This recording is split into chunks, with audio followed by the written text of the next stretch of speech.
చూద్దాం. ఏపీలో special enforcement బ్యూరోను రద్దు చేస్తూ ప్రభుత్వం ఉత్తర్వులు జారీ చేసింది. ఇటీవల కేబినెట్ సమావేశంలో సెబ్ను రద్దు చేయాలనే నిర్ణయానికి వచ్చారు. దీంతో సెబ్లో పనిచేస్తున్న 4393 మంది ఉద్యోగులను తిరిగి ఎక్సైజ్ శాఖలోకి తీసుకురానున్నారు. ఇకపై వీరంతా ఎక్సైజ్ కమిషనర్ నియంత్రణలో విధులు నిర్వహించనున్నారు. అలాగే సెబ్ కింద ఉన్న 208 స్టేషన్లను ఇకపై ఎక్సైజ్ స్టేషన్లుగా ఉండనున్నాయి.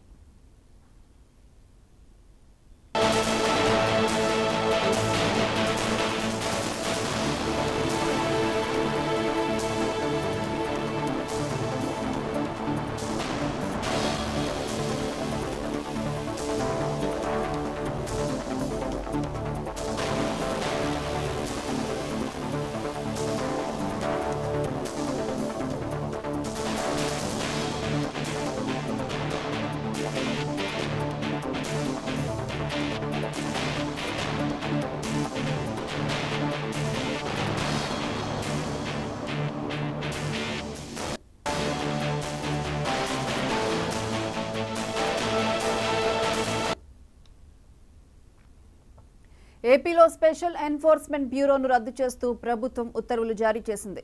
ఇటీవల కేబినెట్ సమావేశంలో సెబ్ను రద్దు చేయాలనే నిర్ణయానికి వచ్చింది. ఇక దీంతో సెబ్లో పనిచేస్తున్న 4393 మంది ఉద్యోగులను తిరిగి ఎక్సైజ్ శాఖలోకి తీసుకురానున్నారు. ఇకపై వీరంతా ఎక్సైజ్ కమిషనర్ నియంత్రణలో విధులు నిర్వహిస్తారు. అలాగే సెబ్ కింద ఉన్న 208 స్టేషన్లను ఇకపై ఎక్సైజ్ స్టేషన్లుగా ఉండనున్నాయి.